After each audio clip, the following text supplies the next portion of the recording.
की मछली। पुराने वक्तों की बात है, किसी गांव में मीठा नामी एक आदमी अपनी बीवी नसीबो कैंची के साथ रहता था। मीठा और उसकी बीवी बहुत लालची किस्म के इंसान थे और घर बैठे बैठे ही अमीर होने के ख्वाब देखते रहते थे। हाँ मिठे, अमीर होने वाला कोई ख्वाब नजर आया तुझे के नहीं? हाँ, तो हमेशा सस्ती बात करी, ऐसे थोड़ी ना ख्वाब आते हैं। इसके लिए पेट में कुछ अच्छी चीज जाएगी तो अच्छे ख्वाब आएंगे ना। अच्छी चीज तो घर में बस एक ही पड़ी है। क्या है? जहर। लानत तेरी शक्ल पे, अपने शोहर को जहर देगी। तुझे शोहर की इज्जत करनी ही नहीं आती। मिठे, इज्जत पैसे वालों की हो, वे घर में पड़े पड़े चरपाई तोड़ने वालों की ना हो बे। एक तो हमें हमसाए भी बड़े गरीब मिले, कोई अमीर हमसाया होता तो उनके घर जाकर चोरी कर लेती, थोड़ा पैसा ही आ जाता। है ना चोर, चोरियों वाली बातें ही करी। मैंने कभी कोई अच्छी बात नहीं सुनी तेरे मुंह से। मिठे, मेरे से तमीज से बात करियो, मैं तेरी नाक से चीर के सुखड़े डाल दूंगी। चोर ना हूँ मैं, मोर हूँ मोर। मोर की तरह चले हूँ, मेरा कजन भी मुझे यही कहता था, तू चलते हुए मोर नहीं लगती है। तेरे कजन की आंखों में मोतिया हो गया होगा, जो लोमड़ी को मोरनी बोल रहा है। मिठे, मैं तुझे आखिरी चांस दे रही हूँ, आज के बाद मुझे लोमड़ी न कहियो वरना खाना नहीं मिलेगा। अरे मेरी प्यारी बेगम, मजाक तो बर्दाश्त कर लिया कर, ऐसे ही खामखा में गुस्सा करने लग जाती है। चल आइंदा नहीं करूँगा मजाक। ठीक है, अब जल्दी से अमीर होने वाला ख्वाब देख। अच्छा बेगम, अभी देख कर तुझे अपडेट करता हूँ। मीठे के घर के साथ एक घर था जिसमें बिट्टू, उसकी माँ और एक बहन रहती थी। बिट्टू बेटा, जा दरिया से पानी भर कर आ जा। अभी जान, आज बहुत थका हुआ हूँ, शमिया को भेज दो पानी भरने के लिए। बिट्टू भाई, ये आप कैसी बातें कर रहे हैं? मैं पानी भरने नहीं जा रही, कल भी मीठा वहाँ आ गया था, वो बहुत तंग करता है मुझे। तो शमिया, तुमने मुझे पहले क्यों नहीं बताया? मैं अभी जाकर उससे पूछता हूँ और उसकी दुर्गत बनाता हूँ। अरे बेटा छोड़, वो बहुत बदतमीज इंसान है, ऐसे ही लड़ाई झगड़ा बढ़ेगा। अभी जान, तो मैं क्या हाथ पर हाथ रखकर बैठा रहूँ क्या? मैं एक गैरतमंद इंसान हूँ और ये सब बर्दाश्त नहीं कर सकता। बेटा, अगर ज्यादा गैरतमंद बन रहा है तो बहन को दरिया पर पानी भरने ना भेजा कर, खुद जाकर भर कर आ जाया कर। ठीक है बेजार, मैं पानी भर कर आता हूँ। ये कहकर बिट्टू घर से बाहर निकलता है और पानी भरने की बजाय मीठे के घर आ जाता है। मीठे भाई, आपको शर्म नहीं आती? ये आप क्या हरकतें करते फिर रहे हो? क्या हुआ? ये तुम किस लहजे में मुझसे बात कर रहे हो? अकल है कि नहीं तुम्हें? ओ मटे, तेरी मत कैसे हुई मेरे शोर से इस तरह बात करने की? मैं तेरी गिच्ची दबा दूंगी। नसीबो भाभी, आपके शोहर मीठा रोज मेरी बहन को छेड़ता है जब वो पानी भरने जाती है डड़िया पर। बेटे, ये क्या कह रहे हैं? हाँ, ये क्या कह रहे हैं, बता।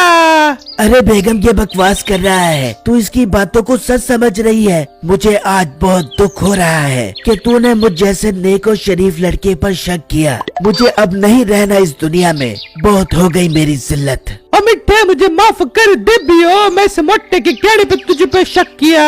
शाबाश मिठे शाबाश, तेरा तीर ठीक निशाने पर जाकर लगा है। ओए मोटे, निकल जाए यहाँ से, अब मुझे अपनी शक्ल न दिखाइए, चला जाए यहाँ से, गरीब ऊपर से बदतमीज। नसीबो भाभी, मैं सच कह रहा हूँ, मुझे शबिया ने खुद बताया कि मीठा मुझे तंग करता है। तू भी झूठा और तेरी बहन भी झूठी। चल निकल जाओ यहाँ से गरीब लोगों। मुझे बहुत सख्त नफरत है गरीब लोगों से, जो मुझ जैसे अमीर इंसानों पर इल्जाम लगाने आ जाते हैं।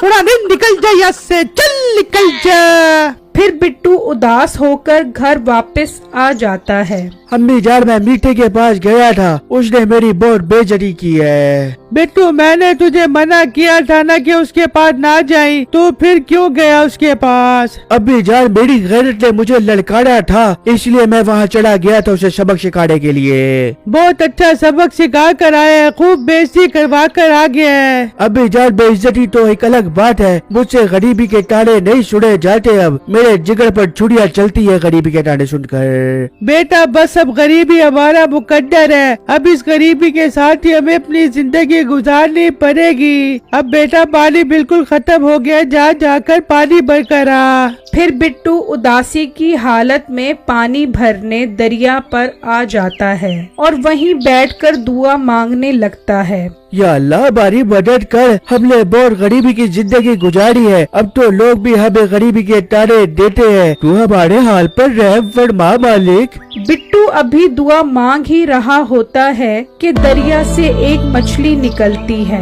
अरे वाह, मैं तो पानी भरने आया था, ये हमारे खाने के लिए मछली भी निकल आई, इसका मतलब आज हम मछली खाएंगे। फिर बिट्टू वो मछली लेकर घर आ जाता है और अपनी माँ को दिखाता है। अभी जान, जिस दरिया से मैं पानी भरने गया था वहाँ से ये मछली निकली है। अरे वाह बेटा, ये तो तूने बहुत अच्छा काम किया है। जा किचन में जाकर ये मछली काट, आज मैं तुझे छोरमे वाली मछली बनाकर खिलाती हूँ। फिर बिट्टू मछली लेकर किचन में आ जाता है और जैसे ही काटने लगता है वो जिंदा हो जाती है। अरे यार, ये मछली तो जिंदा है। फिर बिट्टू घर में पड़े शीशे के मर्तबान में उसे डाल देता है। हाँ बिट्टू बेटा, मछली काट ली तूने। फिर बिट्टू अपनी माँ के पास जाता है तो उन्हें बताता है, अम्मी जान, मैंने अभी मछली नहीं काटी, जैसे मैं मछली काटने लगा वो जिंदा हो गई, फिर मैंने उसे शीशे के मर्तबान में बंद कर दिया। बेटा मछली तो मरी हुई थी, वो जिंदा कैसे हो गई? अभी जान, आप खुद आकर देख लो, वो जिंदा हो गई है। फिर बिट्टू और उसकी माँ वहाँ आते हैं तो देखकर हैरान रह जाते हैं कि उस मर्तबान में सोने के सिक्के होते हैं। अम्मी जान, ये सोने के सिक्के इसमें कहाँ से आए? जब मैंने इस मर्तबान में पानी भरा था तो इसमें कोई सिक्का नहीं था। वो अभी ये बात कर ही रहे होते हैं कि मछली एक और सोने का सिक्का देती है। अरे अम्मी जान, मुझे अपनी आंखों पर यकीन नहीं आ रहा, ये मछली तो सोने के सिक्के दे रही है। बेटा यकीन तो मुझे भी नहीं आ रहा कि ये सोने के सिक्के देने वाली मछली है। हमारे दिन बदल गए हैं। फिर वो सोने के सिक्के बेचकर बहुत अमीर हो जाते हैं और एक बहुत अच्छा घर बनाते हैं। मीठा और उसकी बीवी उनकी कामयाबी से बहुत जलते हैं। अरे मिठे के पास इतना पैसा कैसे आ गया? अरे बेगम, मुझे तो दाल में कुछ काला लगता है। मिठे दाल में काला तो नहीं, मुझे पूरी दाल ही काली लग रही है। अरे बेगम, अब तो मुझे देखना पड़ेगा कि आखिर ये इतने अमीर कैसे हो गए हैं। मैं आज रात को ही पता लगाता हूँ। फिर जब रात होती है तो मीठा बिट्टू के घर की खिड़की से झांकता है तो वो देखकर हैरान रह जाता है कि मछली उस वक्त सोने का सिक्का दे रही होती है। ओ तेरी खैर, सोना देने वाली मछली। अच्छा, तो ये इस तरह अमीर हो रहे हैं। मीठा जल्दी से अपनी बीवी के पास आता है। ओ बेगम, मैंने राज का पता लगा लिया है। उनके पास एक मछली है जो सोने के सिक्के दे रही है। अरे मिट्टी, ये क्या तेरी कल मारी गई है? ये कैसी बच्चों वाली बातें कर रहा है तू? फिर नसीबो कैंची भी आकर देखती है तो वो मछली सिक्के दे रही होती है। हाय हाय, अरे मिठे, ये तो तू सच कह रहा था। मिठे, तू जल्दी से अंदर जा और ये मछली चुरा कर आ। फिर मीठा चुपके से घर के अंदर आता है और मछली के पास जाकर कहता है, वाह मछली जानू, अब चलो मेरे साथ, आई लव यू। फिर मीठा मछली को निकाल कर ले जाने ही लगता है कि मछली मीठे का हाथ चबा लेती है। हाय मैं मर गया, हाय मैं मर गया, बचाओ बचाओ। उसकी आवाज सुनकर बिट्टू उठ जाता है। अच्छा, तो तुम मेरी मछली चोरी करने के लिए आए हो? बिट्टू भाई, मेरा हाथ छुड़वाओ, मछली मेरा हाथ खा जाएगी। फिर बिट्टू जैसे ही मछली लेता है तो वो मीठे का हाथ खा चुकी होती है। हाय मछली मेरा हाथ खा गई, हाय हाय मैं लुट गया, हाय मेरा मछली हाथ खा गई। फिर बिट्टू मछली को वापस पानी में डाल देता है और मीठे को उसकी किए की सजा मिल जाती है। मेरी इस वीडियो को लाइक और मेरे चैनल को सब्सक्राइब जरूर कीजिएगा और मुझे कमेंट बॉक्स में बताइएगा कि आपको मेरी स्टोरी कैसी लगी। शुक्रिया।